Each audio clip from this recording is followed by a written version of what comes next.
I'm sure you played with Lego bricks when you were a kid, right? What was your set? Was it a Star Wars X-Wing, a giant fire station, or maybe a classic police jail? I personally love that brick.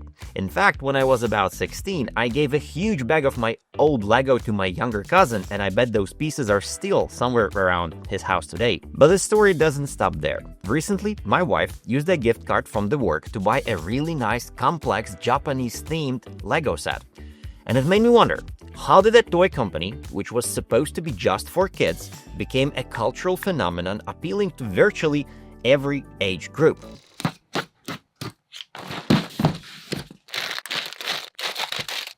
How did the company manage to stay afloat in the era of immersive 3D games and virtual reality that is sometimes more interesting than real life? How did that simple, static piece of plastic manage to compete with the fleeting attention span demanded by TikTok? LEGO is one of the most powerful toy brands in the world. Started as a tiny Danish furniture firm that made toys only as an afterthought, it survived massive factory fire, battled public mistrust of plastic, and then, after achieving massive global success, nearly vanished completely, losing $1 million every single day.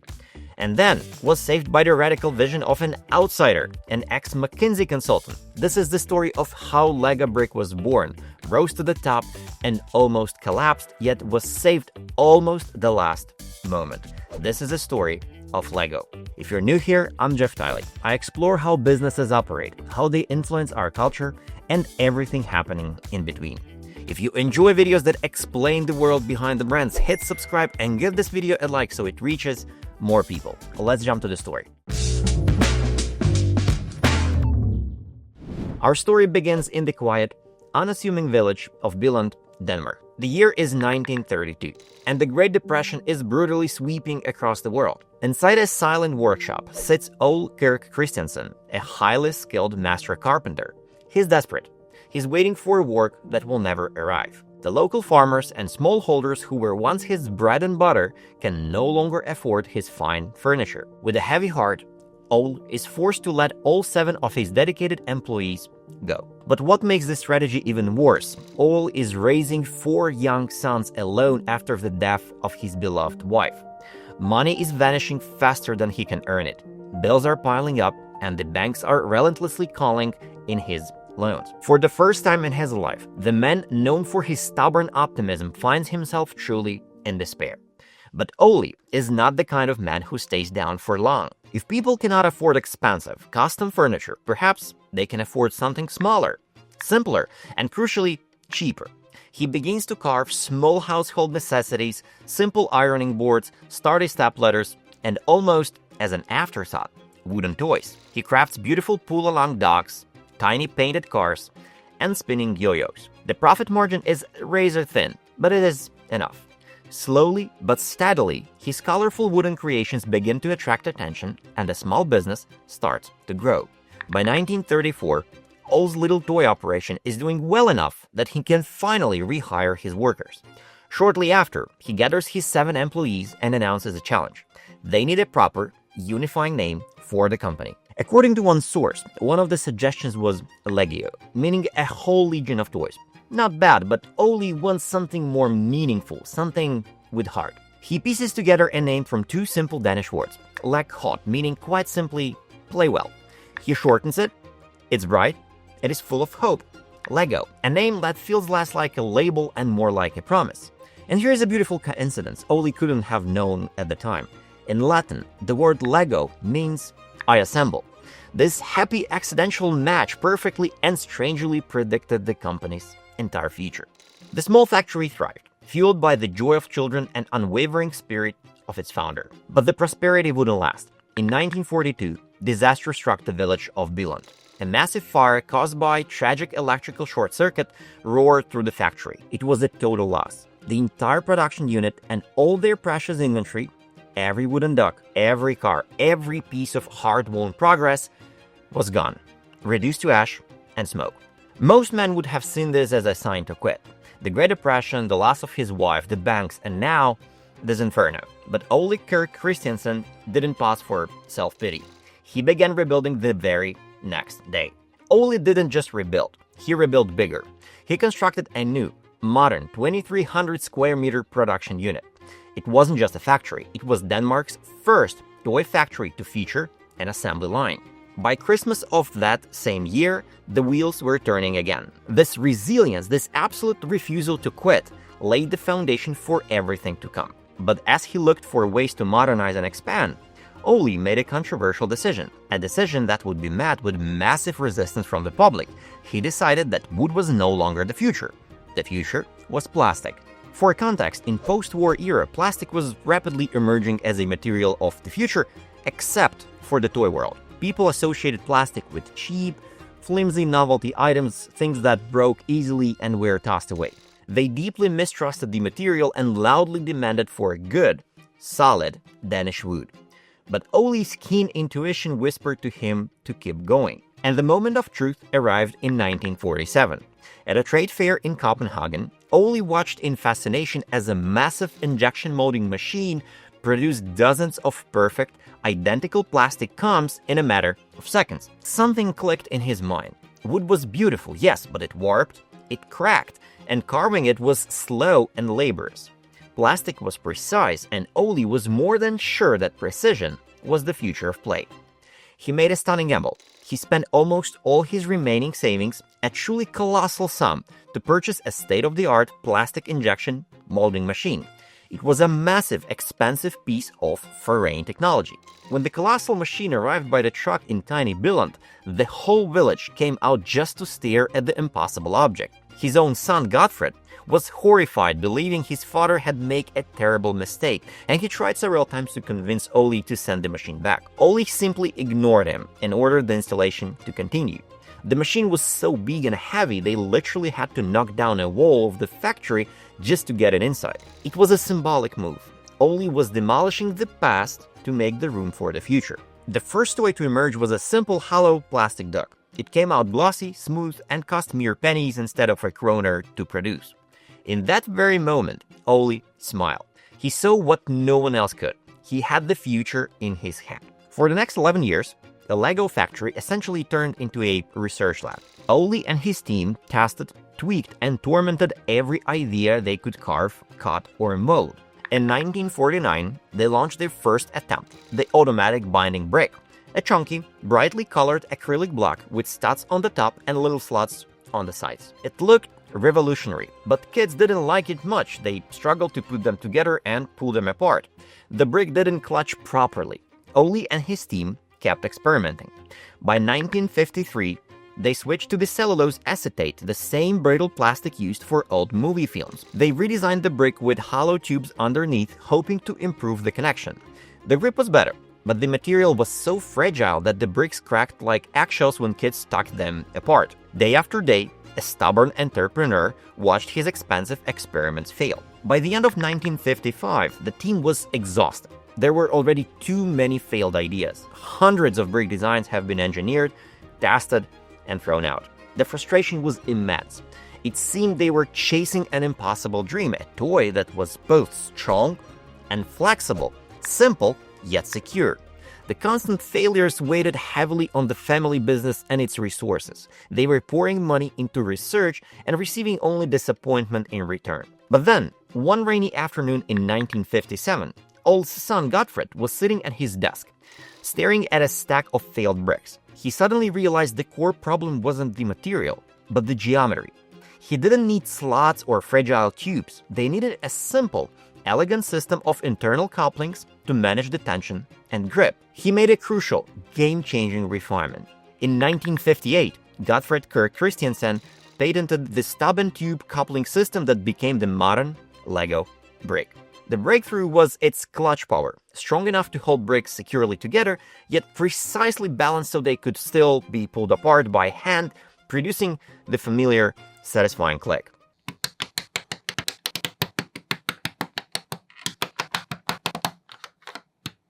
LEGO instantly turned into a true building system with endless possibilities. This foundational design laid the groundwork for generations of kids who would fall in love with the brick, a system so enduring that a brick manufactured in 1958 is fully interchangeable with a brick manufactured today, and warehouses quickly filled with colorful boxes. Salesmen fanned out across Europe, armed with the powerful guiding slogan, "Only the best is good enough." This incredible breakthrough marked the beginning of the golden age of LEGO. But what happens when you grow too quickly? You risk outgrowing yourself and making very expensive mistakes. And that's exactly what happened to LEGO. The moment the perfect brick was patented, LEGO entered its true golden age, spanning the 1960s and 70s. Fueled by revolutionary clutch power, the company expanded rapidly across Europe, establishing its reputation as a toy powerhouse. A crucial moment came in 1961. Recognizing the immense potential of the American market, LEGO licensed its products to Samsonite, a major American luggage company. Samsonite took responsibility for manufacturing, marketing, and sales of LEGO in the United States and Canada, giving the brand its first large-scale foothold in North America. This partnership played a key role in LEGO's long-term international expansion. And the heart of their philosophy was the LEGO system of play, a brilliant idea where every new piece and every new theme worked seamlessly with the older ones. Nothing was disposable. In 1960, following the end of initial partnership agreements in certain European territories, LEGO took control of its own international sales. They hired their first foreign salesperson and began a dedicated push into key European markets like Germany, Switzerland, and Austria. The system unlocked new levels of creativity. In 1962, they introduced the wheel, a simple shape that revolutionized building. This piece unlocked the whole new world of vehicles. For the first time, children could build cars, trucks, trains, and planes that actually rolled. By 1968, LEGO cemented its legacy by opening the very first Legoland. The little plastic world is finished and open to the public. They call it Legoland. At its launch on June 7, 1968, more than 600,000 people gathered in Little Billund to see Miniland, a miniature of Denmark constructed from 46 million bricks. It was a monument to the glory for their simple toy. By the 1970s, LEGO had fully transformed into a global corporation. Factories opened across the world, and toys like LEGO trains with real electric motors became the ultimate holiday wishlist flex. But the biggest innovation, and perhaps the most iconic, arrived in 1978. It was the minifigure. These little yellow figures gave LEGO bricks personality and a story to tell. The design team deliberately chose yellow so it wouldn't represent any specific race, and they kept their face simple, a neutral, open smile that lets children imagine the character's mood. This minimal design immediately made the minifigure one of the most recognizable icons in toy history. By 1980s, LEGO was dominating the market. Their iconic themes like castle, space, and pirates were loved by millions of kids. The company seemed untouchable. But then, in 1999, LEGO launched a bombshell. Their first ever licensed theme. It was LEGO Star Wars. LEGO and Star Wars join forces for the first time, so you can build authentic LEGO X-Wings and Y-Wings. Only you can help Luke and the Rebels defeat Darth Vader and his TIE Fighter and save the galaxy. The most famous galaxy in the world met the most beloved toy, and the match was simply perfect. Those sets didn't just sell well, they sold out instantly. This massive, instant success should have been a screaming clue about where the toy market was headed. But LEGO's management was comfortable. They had been successful for so long, riding on decades of easy, organic growth.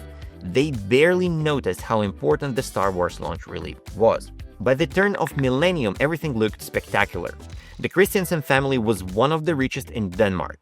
Ole's grandson, Ken Kier Christiansen, was officially a billionaire. LEGO was a giant, employing 8,000 people and sold in 130 countries. They genuinely believed the party would never stop. Reaching the top feels incredible, but at that altitude, the air gets thin and your judgments start to slip. When you start thinking you just can't fail, this is exactly when trouble walks into the door. Success made them cozy. Cozy turned into arrogance, and arrogance is the fastest way to lose any business. When you believe you're invincible, you stop asking the uncomfortable, hard questions. And then, in 1999, the party abruptly ended. The company recorded its first loss since those desperate wooden toy days in the 1930s. The problem arrived in millions of living rooms in the form of the game consoles. Are so totally whipped. I'm Brad. Let's ride a bicycle built for two. Then we can go to the potpourri store and then go buy sheets. Would you rather be at home shooting a bazooka or watching a chick flick? Chick flick, bazooka. Chick flick, bazooka. Let me in, Brad. Who's that? Brad. I don't know. PlayStation. Sony PlayStation alone sold over 160 million units globally. Kids weren't just choosing pixels and screens. They were choosing immersive digital worlds. The beloved plastic brick suddenly looked old and boring. Now remember the spectacular Star Wars launch? It was the clear path forward.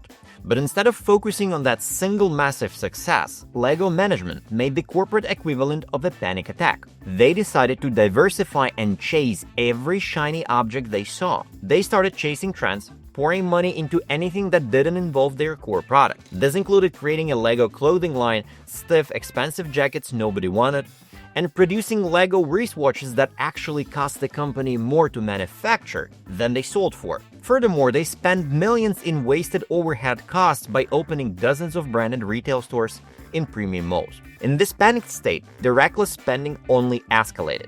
They blew over 100 million on LEGO Universe massive multiplayer online game, which launched in 2010 and was shut down just 15 months later. Simultaneously, they launched Mindstorms Robotics, Duplo Zoos, and Bionicle Movies, with each new project becoming more expensive and more complicated than the last one. They rushed to open 4 new Legoland parks within a few years in locations like California, Germany, the UK, and Florida. In this chaotic race to become an entertainment conglomerate, they forgot one thing that made them great: the simple, dependable plastic brick. They were not just diversifying. They were desperately trying to catch up to the market trends they didn't understand by copying their competitors. For instance, in 1999, they tried to copy the popular construction toy Kinex with a snap-together system called LEGO Snap.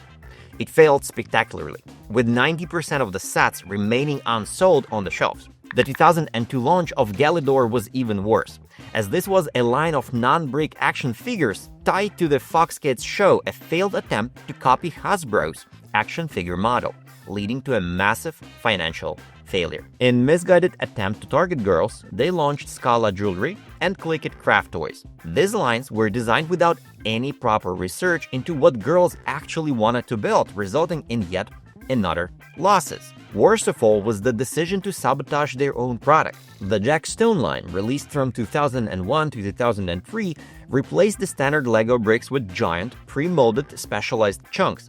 Kids immediately looked at it, decided this is not LEGO, and just walk away. These repeated, expensive failures were screaming warning signs that the company had lost its way.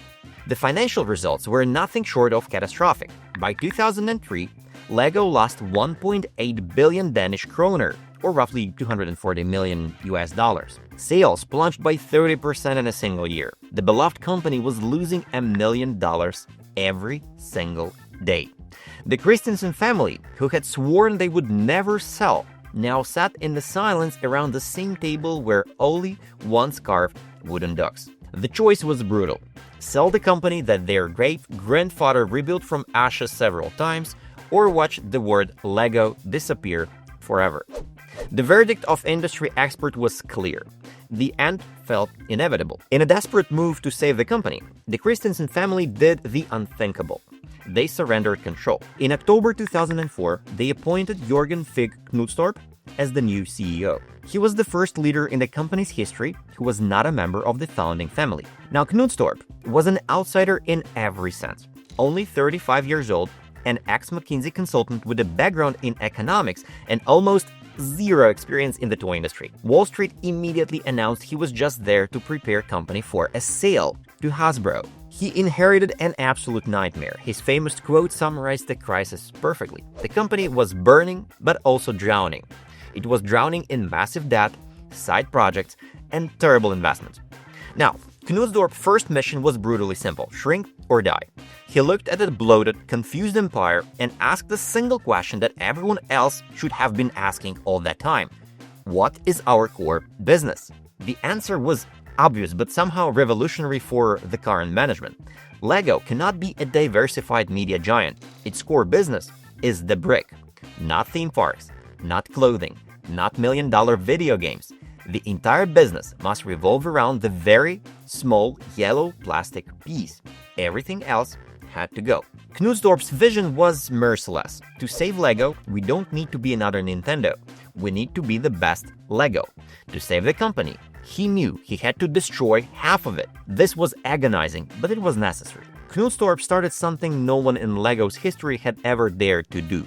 He started cutting, and he did it really fast and rough. First, he made an agonizing decision to sell off all 4 Legoland parks to Merlin Entertainment.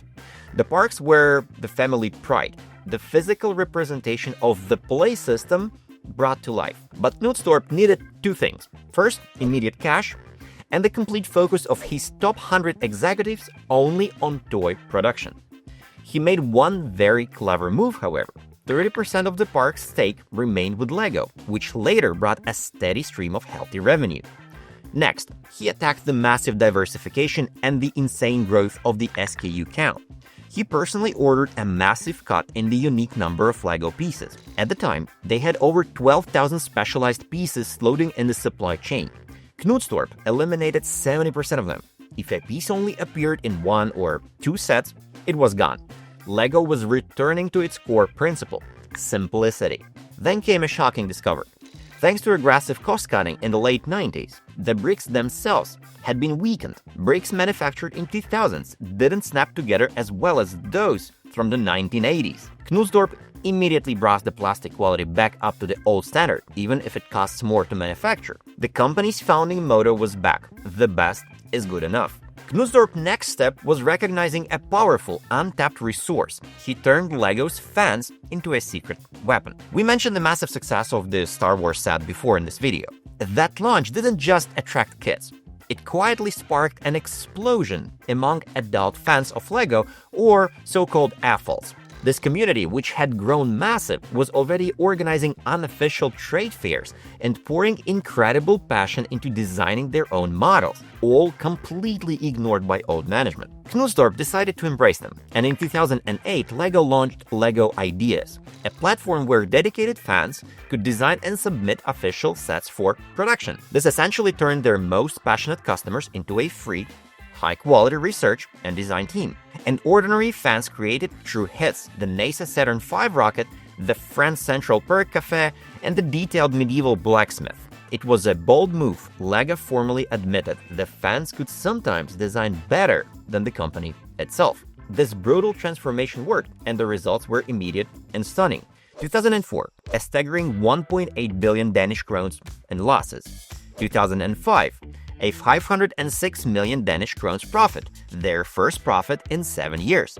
2006, revenue reached 18% growth and profit doubled again. The bleeding stopped. LEGO was alive, focused, and free of crushing debt. Knutsdorp had saved the soul of the company, but it was still a toy company in a world that increasingly preferred digital games over plastic bricks. The harder question remained: how do you sustain this growth and win back the entire market you lost in the late 90s and early 2000s? By 2007, LEGO was not only back on its feet, but standing tall. The crushing debt was gone, the LEGO system of play had been successfully recentered, and the company finally had the money to dream big.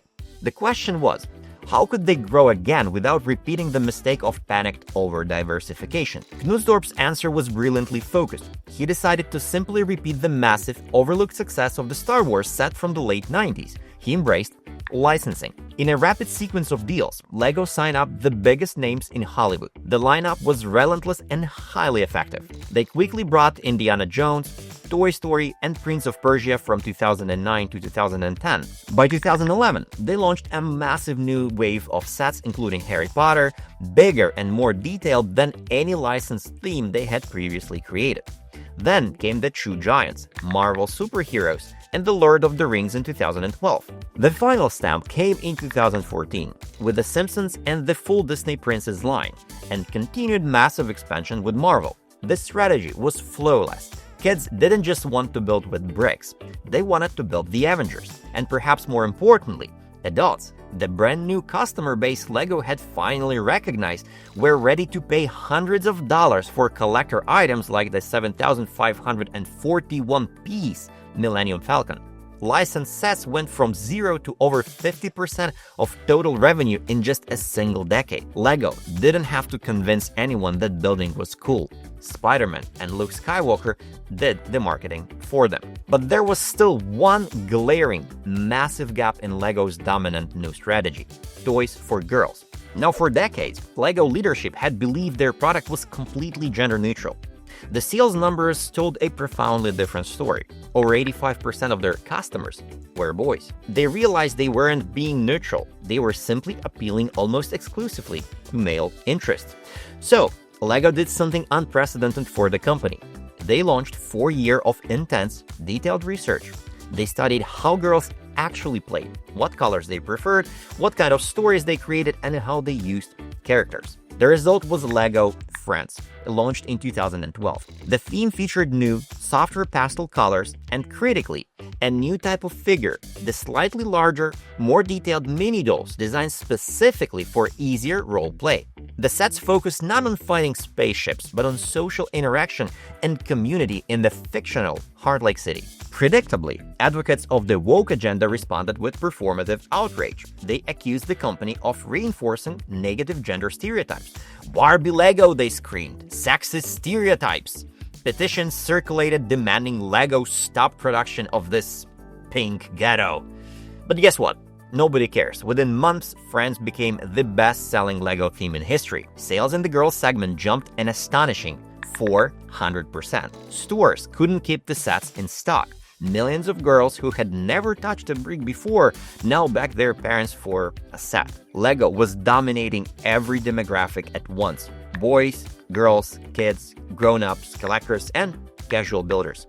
Everyone. This strategy sustained the growth the company desperately needed, cementing its position at the very top of the toy world. But there was still a gap LEGO had not managed to reach. It needed to evolve from a successful product to a true cultural phenomenon, the way it had been in the 1970s. While their CEO had expertly stabilized the company, LEGO had to reclaim its cultural voice.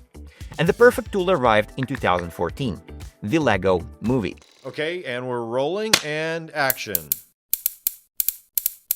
Just go ahead when you're ready. Sorry, I wasn't listening. I've just been bat-mailing on my bat phone. When it was first announced, critics scoffed, calling it nothing more than just a 100-minute toy commercial.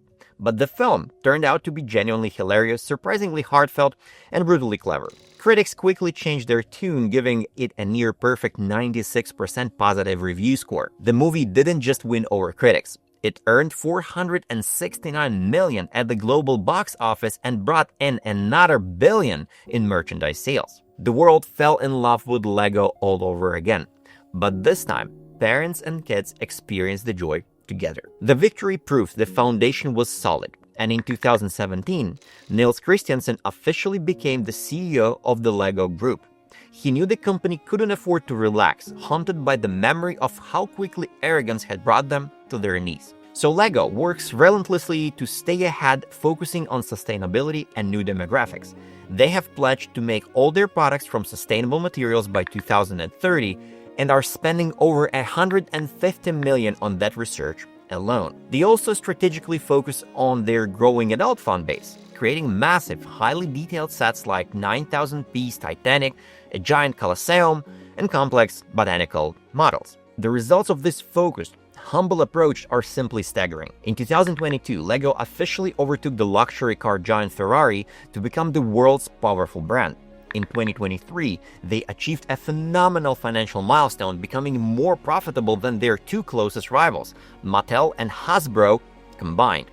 And in 2024, while the rest of the traditional toy industry saw sales shrink by roughly 1%, LEGO posted remarkable 13% revenue growth. The company's global footprint is rapidly expanding. In 2025 alone, the new carbon-neutral factory opened in Vietnam, construction began on a massive $1 billion factory in the US, and the company was named one of the Time's most influential companies. So next time you step on yet another LEGO brick laying around your house, remember, you just stepped on a cultural phenomenon we all love and we all were raised upon. But I'm curious, what do you think? Do you still love LEGO? What's the set you are looking to buy next? Let me know in the comments below. On that note, make sure to subscribe to my channel, hit like to this video to help spread the word, and see you next time. Peace.